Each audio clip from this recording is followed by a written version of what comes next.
It's been 8 months since you've been CEO. How are you feeling? Are you settled? I feel great. It's been a very fun year of a lot of learnings and getting to know the teams, getting to know our partners, and it's been awesome. Is it every day is day one, like at Amazon, or moving fast and breaking things like Facebook? We don't want to break anything, but we're very much at the beginning of a long journey. We think that the vision for the company is incredibly exciting, and we're just getting started with this big digital transformation we're seeing in the industry. Do you have your own motto, like your own sort of mantra? There's two I really, really like in particular. One is grow the pie. We like the food pants.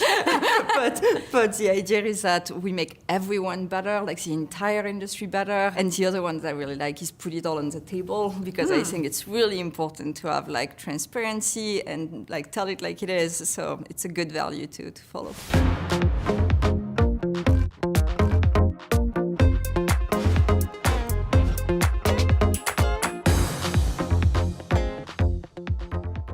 She worked at Facebook, now Meta, for a decade, rising to become one of Mark Zuckerberg's top lieutenants.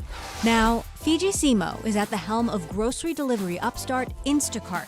Her goal? To become the technology platform for the grocery business and take on Amazon. How will she do it? Joining me on this edition of Bloomberg Studio 1.0, Instacart CEO Fيjì Simo. Fíjì, it's so great to be with you here in person. So great to be here. Thanks for having me. What is your read right now on how the pandemic has changed the grocery industry? Well, I think it has massively accelerated the move towards online grocery, and this transformation is very much here to stay. But the thing that's really interesting is that now that we look forward to the next kind of decade of growth, we still see massive opportunity, where right now the industry is still under 10% penetrated online. We think it's going to go towards 30% maybe in the next 5 to 10 years. You know, when I arrived as CEO, there was this interesting narrative that if people go back to stores, Instacart loses. And that can be the case, because our goal is to really be aligned with our retail partners. And our retail partners just want to address customer needs wherever customers are, whether it's online, whether it's in store. My son was very impressed when I told him I was interviewing the CEO of Instacart. He also said, you should tell them to stock up because they're replacing a lot of things. Talk to us about the food shortages and how bad it is right now. Yeah, we've certainly seen a lot of issues with supply chain, obviously, and we're working hand in hand with our grocers to really address that. We have the best replacement technology in the industry, so that when something's missing, we can really replace it with something appropriate. There's concern that the war in Ukraine will drive up food prices even more. This is on top of rising inflation. Ukraine is a big producer of wheat, a big producer of seed oils. What are you expecting? So we have seen inflation definitely hit, on Instacart. The model on Instacart is that grocers set the price, and so we reflect that price back to the customer. And we have certainly seen an increase in food prices. We are tracking that closely. We think that customers are, for now, kind of adapting by adjusting their baskets and really focusing on essential items. You grew up in France. What's it like watching this happen to another European country? It's, absolutely heartbreaking. I think, it feels a little surreal to realize that this can be happening, in this day and age. But we are trying to support our employees that have families over there, friends over there, and do our part to help people through this crisis. I know you're kind of a newcomer to the grocery business, but not to food culture. You were raised in a small town in France, in a fishing village, and I believe 3 generations of fishermen in your family. Well, I wasn't destined to end up in Silicon Valley, clearly. I grew up in a very big, rambunctious Sicilian family where food was always at the center of everything we did. And so, it's kind of going back to my roots to go back into a food business. I'm curious if growing up that way and, sort of walking around, with your grandfather through the fishing village, did it instill this sort of builder mentality? Absolutely. I mean, my grandfather always told me, I can forgive anything. The one thing I wouldn't forgive is if you're lazy. And so the work ethic was like deeply, deeply ingrained in my family. And they always made me feel like everything was possible if you worked hard at it and if you poured your heart and soul into it. You were the first one in your family to graduate from high school. I just want to linger on that for a moment. That's incredible. The fishing industry was interesting in that they take enormous pride in what they do. And so that reminds me a lot of what I've seen with grocers in the industry right now, greeting every customer at the door. Like that reminded me of the pride that I saw in my family for a job well done, and making sure that the food was perfect and fresh. And so these are things that I take to heart, and I want my job to be excellent. So how did you get to Silicon Valley?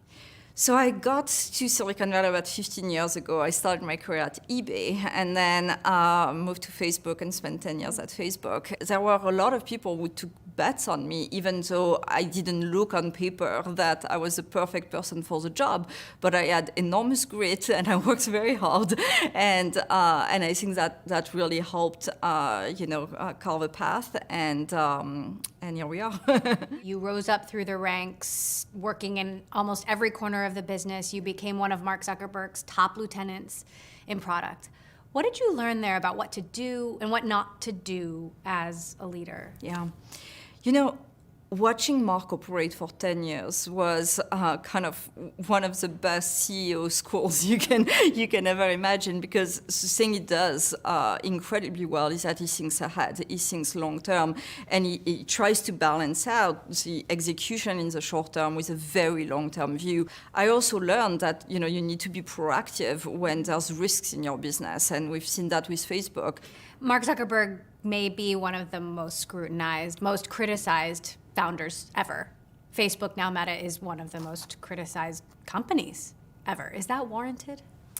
I think the scrutiny is warranted because they have such, tremendous impact on the world. However, when people talk about Facebook, they expect very easy answers to very complex problems, whether it's content moderation, whether it's policy, antitrust. These problems do not have easy answers. They require a lot of nuance, a lot of understanding. I imagine Mark tried really hard to get you to stay. Well, I really wasn't expecting to leave Facebook last year. And I joined the board of Instacart really to learn more about a different industry and take my skills and apply them somewhere else. And I kind of fell in love with the company. I fell in love with the opportunity. And for Mark, obviously, we had a long conversation about this over the course of many weeks. But ultimately, he understood that I wanted to spread my wings. How did Apurva Mehta, the founder of Instacart, approach you? And when did CEO become the ask? I think Apurva, to his credit, and that's really hard for a founder to do, started to realize that, given my skill set, I might be better positioned to go execute on that vision than he would. And so, during this conversation, it became clear that, my vision was actually quite different from his, but he was excited to see what could happen with mine. You want to take on Amazon. How?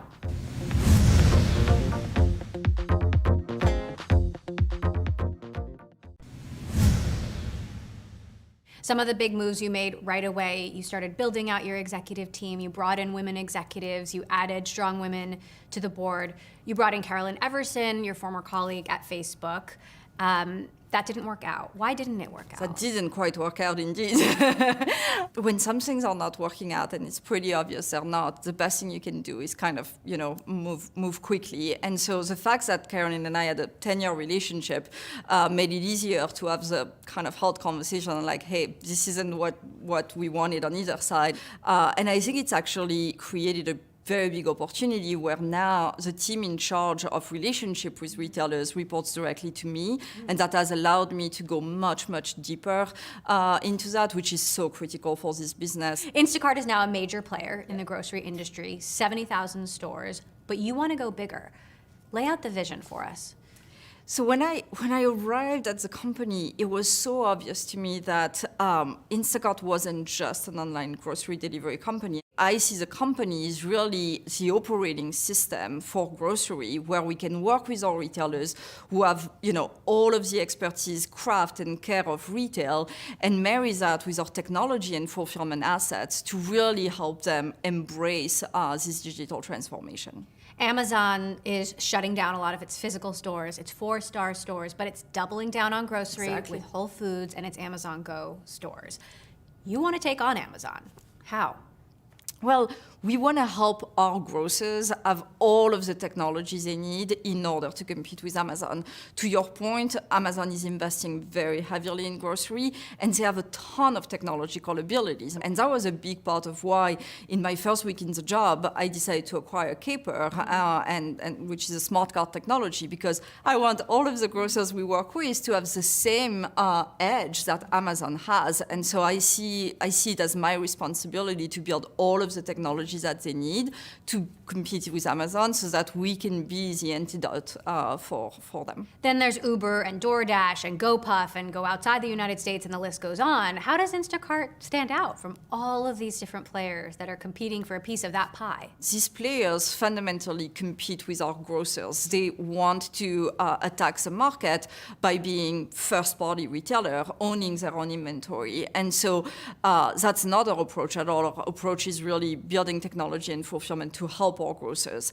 The second thing is that these players are very focused on one particular piece of the market, which is quick commerce. And while that's really important, and we've certainly seen our own convenience business double in the last 6 months, we actually address all of the needs that consumers have. We're not just quick commerce, we're also the weekly shop, we're also your monthly bulk stock up, and that's what retailers want. Now, inevitably, after I interview you or Dara Khosrowshahi at Uber or Tony Xu at DoorDash, I will get feedback on social media from shoppers and drivers who are not happy. One Instacart shopper posted a picture of an order, showed they delivered 51 items, got paid $7.95 in no tip. Is that representative? No, that's very much not representative. And I think, fundamentally, shoppers care about their earnings. They really want flexible earnings whenever they want to. And so our job is to make sure that they have more access to work. So what is representative? What is a normal wage for a delivery like that?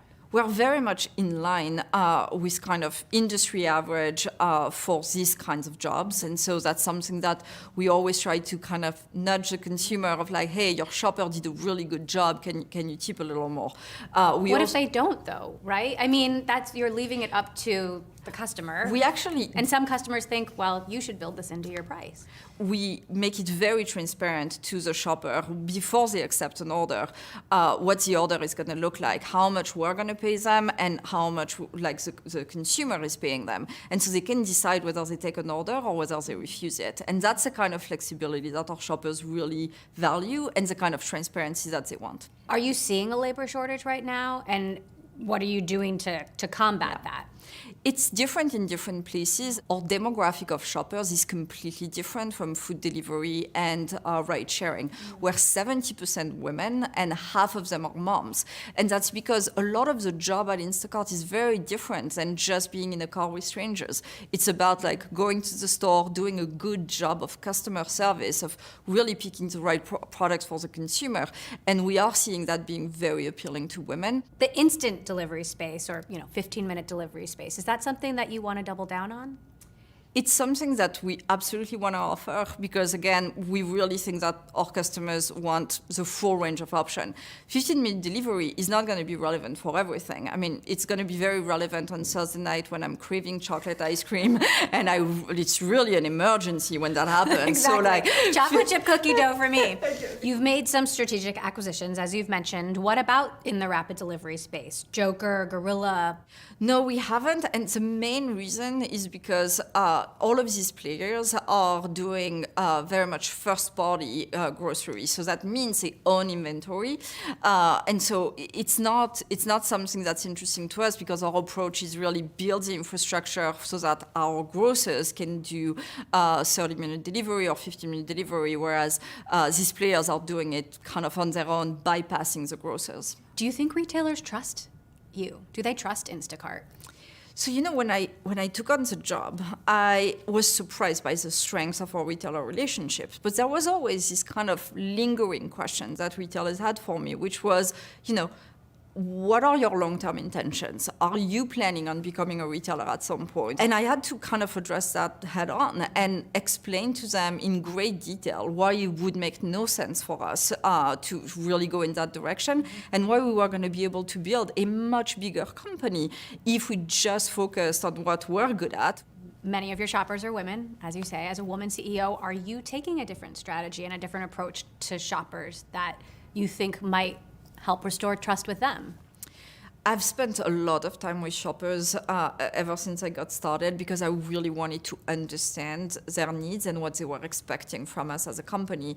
And, I do a lot of these like one-on-one conversations. And so what I learned is that these shoppers take enormous pride in their work, but they really want flexibility. And what we want to do in our approach is marry the flexibility that they crave with the protections that we think they also very much deserve. And these two things don't have to be at odds. Have you ever shopped yourself or followed a shopper around? Yes, and it's really hard, let me tell you. A lot of shoppers were asking for live support from our care agents on the phone while they are doing an order, because when something goes wrong, they're trying to get this order delivered to the customer in the best possible way. Initially, we were just doing chat support. Now we've launched phone support to be able to support them during that time. What progress are you making on international expansion, where grocery delivery competition is only escalating? So we want to be a global company at some point. We think that the service we provide is very much universal. At the same time, the North American market is so big and still so underpenetrated that we still want to focus on that for the foreseeable future. My biggest advice is think about what makes you different and turn it to your advantage.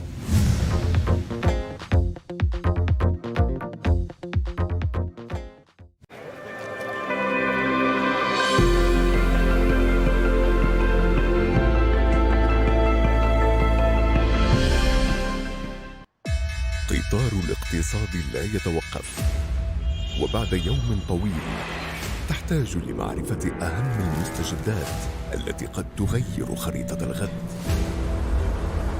وبين افتتاح الأسواق الأمريكية وغلق الخليجية، تأتيكم منصة الاقتصاد المسائية لمتابعة التداول وأخبار الشركات العملاقة ومقابلة المتخصصين في عالم الاقتصاد ورواد الأعمال. جلسة المساء من الاثنين إلى الجمعة 7 مساء بتوقيت السعودية على الشرق. تجربة قد نفتقدها لأحد أهم السلع في حياتنا، فمن المزارع إلى متاجر اللحوم ومن الموزعين إلى محلات البقالة. ضرب الوباء العالمي سلسلة التوريد العالمية بقسوة. كيف قطعت الجائحة سلاسل توريد الغذاء؟ للمرة الأولى منذ أجيال نقص حاد في المواد الغذائية. كيف يمكننا إيصال الطعام إلى الأشخاص الذين يحتاجون لتناوله؟ ما هي أساليب تلافي هذه الأزمة؟ وماذا يخبئ المستقبل لنا؟ عندما يجتمع الخوف والريبة والشك ستحصل عمليات الشراء بدافع الذعر. نفاذ المخزون غدا 8 بتوقيت السعودية على الشرق.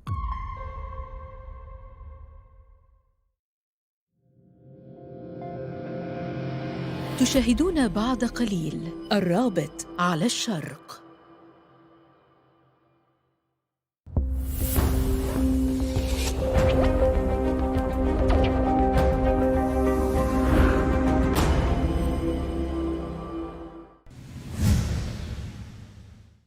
There's a lot of speculation about Instacart's IPO and when that will happen. When will that happen? How far out is it? I'm not I'm not gonna give you timing, Emily, you know that. Do I want the company to become a public company at some point? Of course, but I really want to make sure that the company that we do take public is a company that's reflective of this new, bolder vision. You started a women's healthcare startup last year. What about healthcare? Is that something that could somehow be adjacent to Instacart's business? You know, I think we're actually already in the health business. Like, we fundamentally are at the center of people's diets. Just to give you a couple of examples, we rolled out the ability for people to buy grocery using EBT SNAP, the Nutrition Assistance Program. And that has been incredibly impactful, and it allows millions of people across the US to get access to food in a way that they wouldn't have been able to get access to otherwise. You've been very public and courageous about sharing your own health issues which affect mostly only women. Were you always that courageous, or did that take time to get comfortable sharing that? Took a lot of time. I think I felt like I had a responsibility to do that because it's such a taboo. Like, health is just such a taboo in the workplace. And so I felt like I really needed to speak up. And especially when I started doing it kind of at the time inside Facebook, I got so much feedback from women saying, oh my God, we never thought that a woman in this position was struggling with health challenges. What's your advice to founders, CEOs, or really anyone who is struggling, worried about being discriminated against, worried about being judged? A lot of what makes you different can be your superpower. I spent a lot of time trying to fit in. I even took accent reduction classes at Stanford. And as you can tell, it didn't work. And so, after a while, I was like, you know what, I'm going to stop trying desperately to fit in, and I'm going to spend a lot more time thinking about what do I bring to the table that's different. I come from a very different background than most people in Silicon Valley. I have a different perspective. Even my health issues have made me a much better leader because I developed much more empathy for my teams. My biggest advice is think about what makes you different and turn it to your advantage. Knowing your superpower is perfect for our segue into this is like a little rapid fire. What is a secret power that you have that people don't know about? I think I'm able to connect the dots between a lot of different ideas in a way that helps me set a vision that's more compelling than just the sum of the parts. Who are your most powerful mentors? I don't like the word mentors. I like the word sponsor. I think mentors are people who sit down with you and give you advice over a nice cup of coffee, and that's nice. But sponsors are the people who put their reputation on the table to open doors for you. And so I would say Mark Zuckerberg has been obviously one of these people. Do you still talk to him? Absolutely. When do you call him? What kind of counsel do you seek from him? Well, I think it's, in the tough times when I'm realizing that the CEO job is obviously very hard and lonely, and realizing how much I learned from him about that, pinging him and telling him hey, am I doing this right? Is this normal? Speaking of advice, best advice for someone in their 20s?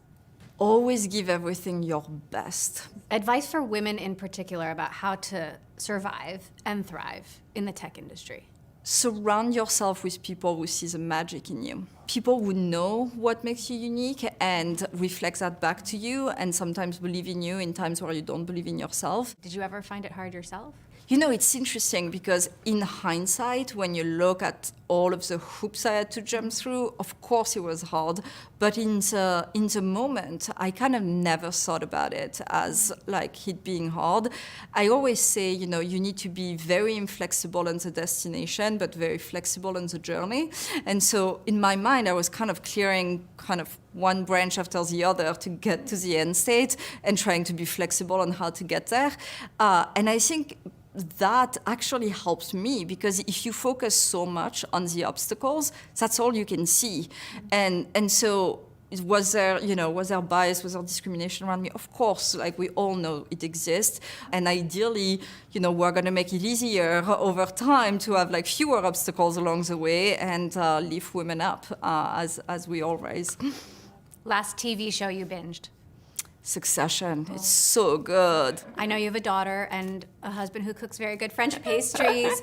What is your take on work-life integration, or whatever you want to call it? I love the word integration. To me, it's how do I take all of the different parts of my life and make them better than if they were separate? I hosted my management team for a big offsite last week, and my daughter is always in the middle. Metaverse or real world? Real world still. So do you believe in the metaverse vision that Mark has laid out? I personally don't love spending a ton of time in VR. I am incredibly motion sick, which would have been a very big problem if I had stayed at Facebook to build the metaverse. But I think it's a very big, bold vision, and I think he's right to go in that direction. Do you feel like you have to think about what Instacart's metaverse play would be yet? You know, for now we have a lot of real-life potatoes and tomatoes to deliver, and I think people would be a little disappointed if they bite into it and there's nothing coming out. You spent the bulk of your career at a company that hyperscaled so fast, sometimes maybe even too fast. What are your top guiding principles for scaling Instacart's business? So number one thing is people. If you hire great people and you empower them, good things happen. The second one is vision. I think if everybody is aligned behind a long-term vision, optimizes for the long run, and really believe in this idea that as we grow, everyone else is going to grow, and we will make the entire industry and ecosystem better, I think we will scale in the right way. Fiji Simo, CEO of Instacart, thank you so much for joining us. It's been so wonderful to have you. Thank you so much for having me.